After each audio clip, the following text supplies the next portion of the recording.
Dans ce cours, on va donner la définition du vecteur vitesse.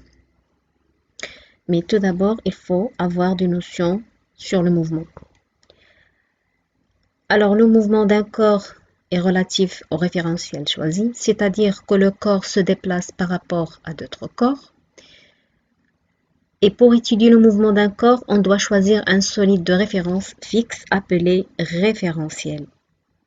Ce référentiel, on va lui associer un repère d'espace et un repère de temps liés à ce référentiel. La plupart du temps, on choisit comme référentiel d'étude le référentiel terrestre. Alors, on va donner le vecteur position. Pour repérer la position du mobile, on utilise un repère d'espace O, I, J et K. Repère cartésien bien sûr, d'origine O, et de vecteurs unitaires I, J et K. Alors, le vecteur position dans ce repère est la suivante. OG, c'est XI plus YG plus ZK. Ce X, Y, Z, ce sont les coordonnées des centres d'inertie G dans le repère O et JK. Donc ici, il manque 10 vecteurs. Et JK. Alors, X, ce sont des coordonnées, Y coordonnées et Z coordonnées. Alors X, elle est là. Y, c'est cette distance. Et Z, c'est cette distance. Alors, puisque le centre d'inertie ou bien le corps en général, il effectue un mouvement, ce mouvement s'effectue au cours du temps. Donc, on aura les équations horaires du mouvement. Alors, on a dit que X va varier en fonction du temps, Y va varier en fonction du temps et Z va varier en fonction du temps. Ce qui donne que X est une fonction de temps, Y est une fonction du temps et Z est une fonction de temps. Ces équations horaires de mouvement, ce sont très importantes pour la suite du cours de mécanique.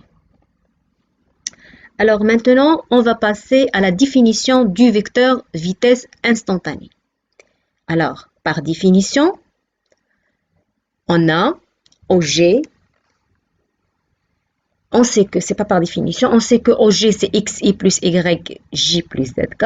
Et par définition, on va prendre VG, c'est la dérivée de OG sur DT. Donc, la vitesse, c'est la dérivée première de vecteur position par rapport au temps. Ça veut dire, on va faire la dérivée de ce vecteur position.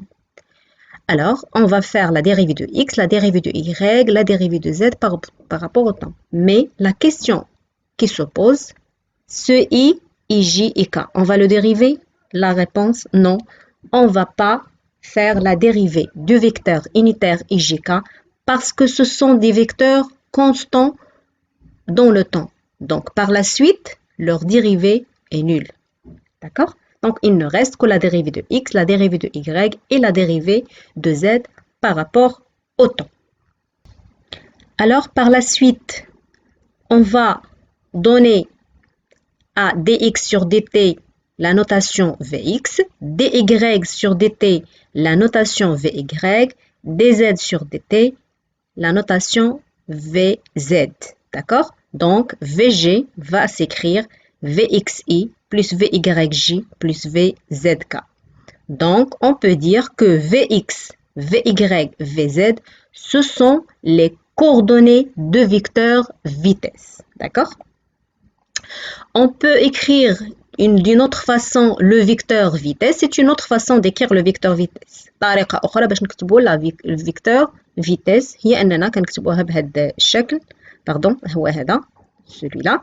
V, Vx, Vy, Vz pour donner les coordonnées de vecteur vitesse. Alors, ce vecteur vitesse, ses coordonnées sont Vz, Vy et Vx. Une autre notation de VZ, c'est DZ sur DT. Aussi, on peut le noter Z point. بحال في الرياضيات. VZ égale à DY sur DT égale à Y point. Vx égale à D2X sur DTT égale à X point. Ce sont des notations. D'accord? On peut travailler avec Vx, Vy, Vz, comme on peut travailler avec Z point, Y point, X point, ou par la dérivée première de X, Y et Z, les coordonnées. D'accord? Et puis après, toujours, chaque vecteur a son module. Donc, le module de notre vecteur, CVG, égale à la norme de VG, c'est X point au carré plus Y point au carré plus Z point au carré. J'espère que cette vidéo sera utile pour vous. Merci pour votre attention et à bientôt pour la deuxième partie.